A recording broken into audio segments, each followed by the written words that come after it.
Rise of Iron has everything you'd expect from a new Destiny expansion. We got a whole new suite of brand new weapons. We have multiplayer with 3 new maps, got a new mode called Supremacy, got private matchmaking. We needed a raid. I don't think we could have shipped Rise of Iron without a brand new raid.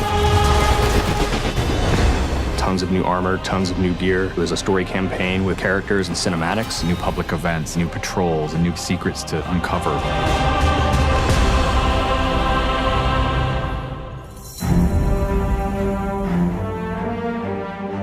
Rise of Iron's about looking at this story that's existed in the Destiny universe, this character, Lord Saladin. I am the lone sentry, and my watch is eternal. It's this journey to understand the past, what happened to these great heroes. The Iron Lords are gone, but our fight is far from over. And through that process, you're saving humanity, you're becoming an Iron Lord yourself, you're getting to wield a giant axe.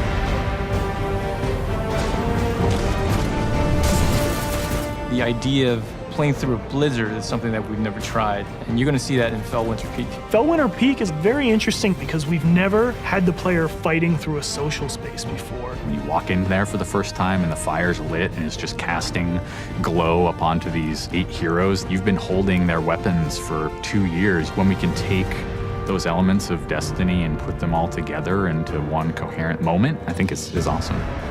It is time to finish what I began so very long ago. Come, Guardian, help me give my friends the rest they deserve.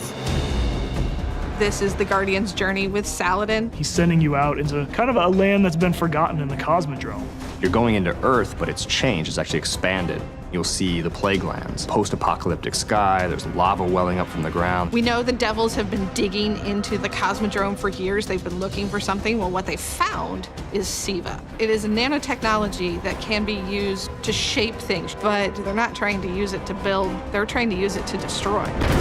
They've started mutating their bodies, turning themselves into giant monsters, transforming the landscape, even of the Cosmodrome, into this horrible, burning fortress world. Hell's loose in old Russia. Every second we stand here, SCEVA's influence spreads and the Devil Splicers grow more powerful. Keep fighting, Guardian.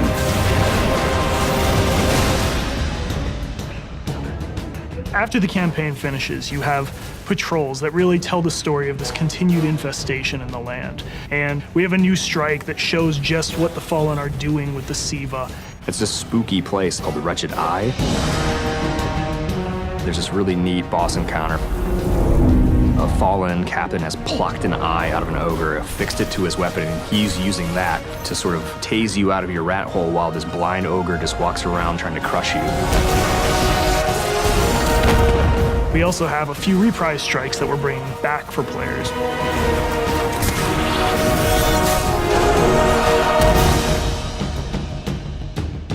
We very consciously set out to create a journey. This arc of claustrophobia, space inside the wall.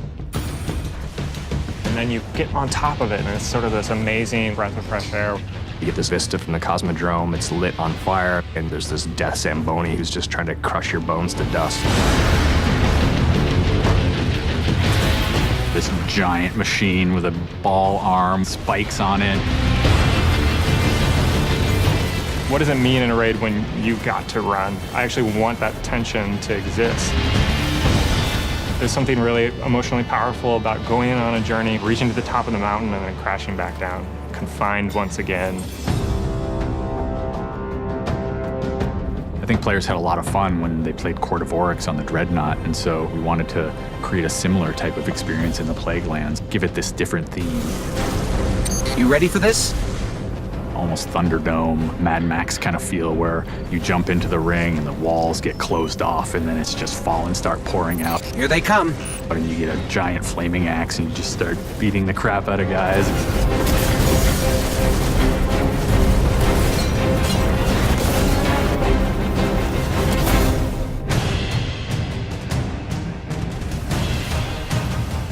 We thought, how can we increase the ways that you express the way you like to play? And what we came up with was putting different talents on the artifacts. The artifacts are these relics of the fallen Iron Lords. So you'll quest to earn one of those, and then your last step of that is taking that artifact to the statue of the fallen Iron Lord, fully empowering that for you to use as a player. whether it's negating all the dot damage in the Crucible, or whether it's infinite sprint, or turning Fallen onto your side, which is really, really cool, by the way. The artifacts that Tyra offers change every week. So there will always be something new and exciting for players following the campaign.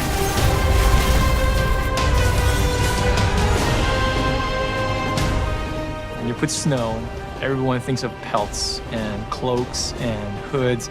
Wouldn't be a knight's tale without a knight's armor.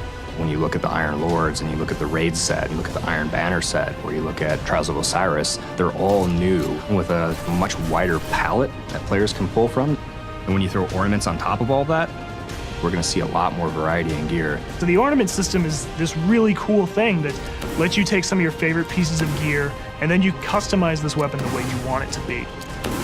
We got your raid weapons, we got your Iron Banner, we got new exotics, old exotics. Do you like sidearms? We got all the sidearms this time around. Galahorn, enough said. Coming to the Crucible and Rise of Iron is a new game type called Supremacy. Defeat your enemy, claim their crest. It's a fast-paced 6v6 game mode where every kill you get, Guardian drops a crest. Picking up the crest gives you points. Their glory goes to you, Guardian. It's a constant battle over picking up crests and making sure that you're with your team and not out of position. If you pick up an enemy crest, you deny the enemy those points. Excellent recovery. We have new maps. We always have new maps. There's Last Exit, lots of twists and turns, lots of really good close combat. Then there's Skyline, a Clovis Bray headquarters building on Mars. It's a symmetrical, large map. The last one is Floating Gardens, which is an open map. One thing we're really excited about in Rise of Iron is the introduction of private matches. Can't wait to see what people are going to do. They're going to go fire up whatever match they want, play with their friends, host tournaments, have fun arcadey games. They don't have to worry about our matchmaking stuff. They can do it all themselves.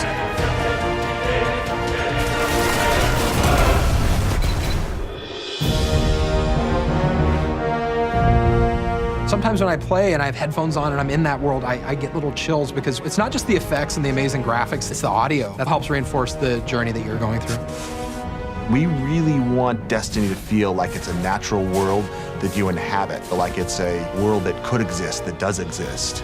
The score is incredibly strong, and the work that the audio team has done on this game, it lights you up. It becomes something bigger than just a mountain and just a fight. It becomes an experience, and you hopefully get lost in it. That sense of fun, that sense of adventure, that sense of the unknown, I want to see that translate to our fans and our players.